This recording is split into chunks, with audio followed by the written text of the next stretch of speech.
গাড়ি চালক ভাইদেরকে উদ্দেশ্য করে আমার এই ভিডিও। আপনারা রাস্তায় মনোযোগের সহিত গাড়ি চালাইবেন। সর্বদাই মনে রাখবেন যে এইটা আপনার কাজ, এটা আপনার পেশা। এই কাজটি করে আপনি আপনার বউ, ছেলে, মেয়ে, বাবা, মা তাদেরকে নিয়ে আল্লাহর রহমতে চলতেছেন, আল্লাহ চালাইতেছে। এটা আপনার রিজিক।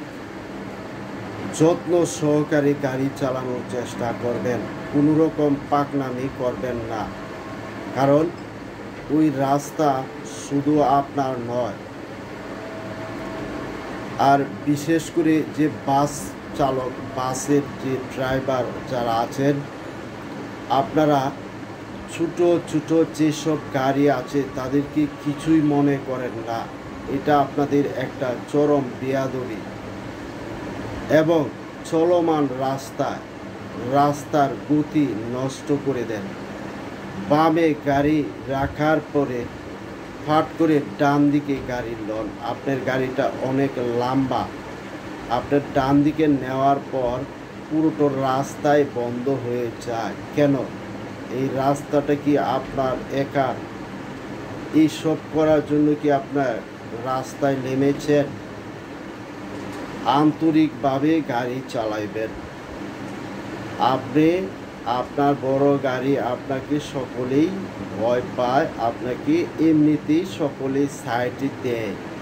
আর এই সুযোগ নিয়ে আপনি যদি আরও চাপাচাপি করেন তাহলে তো আপনি মানুষ না, আপনি শয়তানের বড় ভাই। অতএব দয়া করে মহাব্বতের সহিত গাড়ি চালাইবেন, আন্তরিকভাবে গাড়ি চালাইবেন।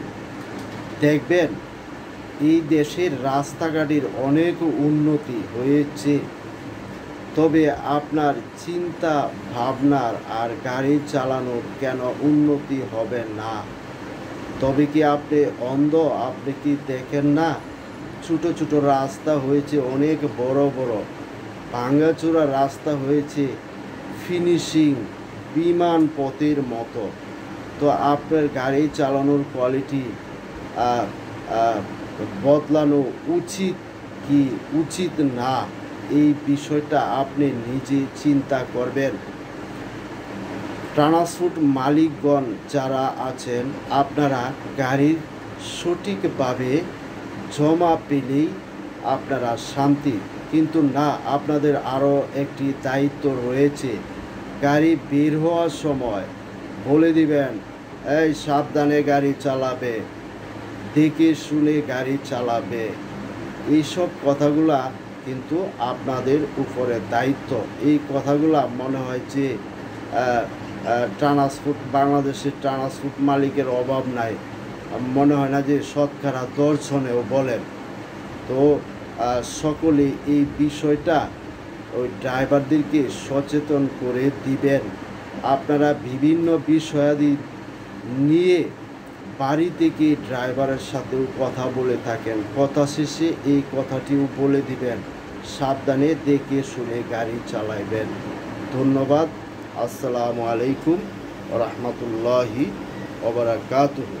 আল্লাহ সকলকে হেফাজত দান করুন। আমিন।